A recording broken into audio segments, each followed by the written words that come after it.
یاد رکھیے پاک پیغمبر صلی اللہ علیہ وسلم کو جو معراج ہوئی ہے وہ روح مال جسد ہوئی ہے، اور ہمیں یہ بھی معلوم ہونا چاہیے کہ معراج النبی صلی اللہ علیہ وسلم کے منکر کا کیا حکم ہے۔ یاد رکھیے معراج النبی صلی اللہ علیہ وسلم کے یہ جو سفر ہوا ہے اس کے دو حصے، ایک حصہ ہے مسجد حرام سے لے کر مسجد اقصی تک کا، اور دوسرا ہے مسجد اقصی سے لے کر جہاں تک اللہ تبارک و تعالیٰ پاک پیغمبر صلی اللہ علیہ وسلم کو لے کر گئے، 7 آسمانوں سے اوپر سدرۃ المنتہا سے اوپر، جہاں تک اللہ تبارک و تعالیٰ اپنے پیارے حبیب صلی اللہ علیہ وسلم کو لے کر گئے ہیں۔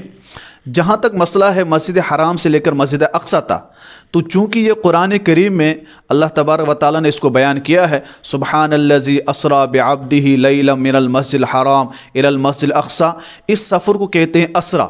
اور یہ نص قرآنی سے ثابت ہے۔ اس وجہ سے مسجد حرام سے لے کر مسجد اقصی تک کا جو سفر ہے اس کا منکر کافر ہے،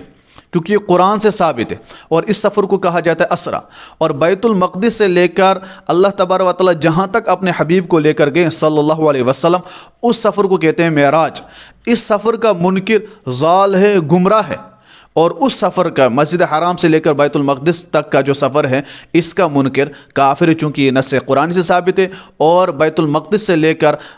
جہاں تک اللہ تبارک و تعالیٰ اپنے حبیب صلی اللہ علیہ وسلم کو لے کر گئے ہیں اس کا جو ثبوت ہے وہ خبر مشہور سے ہے، تو اس کا منکر جو ہے وہ گمراہ شخص ہے۔ اس وجہ سے ہمیں یہ چیز معلوم ہونا چاہیے کہ نبی پاک صلی اللہ علیہ وسلم کے معراج کا سفر کہاں سے کہاں تک کہاں پہ ثابت ہے، اور یہ بھی معلوم ہونا چاہیے اس کا حکم کیا ہے، اور یہ بھی معلوم ہونا چاہیے کہ روح مال جسد ہے۔ یہی اہل سنت والجماعت کا عقیدہ ہے، یہی قرآن اور احادیث سے ثابت ہے کہ نبی پاک صلی اللہ علیہ وسلم کی معراج روح اور مال جسد یعنی جسم کے ساتھ ہوئی ہے۔ اور جو شخص یہ کہتا ہے کہ نبی پاک صلی اللہ علیہ وسلم کی معراج صرف روح کے ساتھ ہوئی، جسم کے ساتھ نہیں ہوئی، ایسا شخص اہل سنت والجماعت سے خارج ہے، وہ شخص گمراہ ہے۔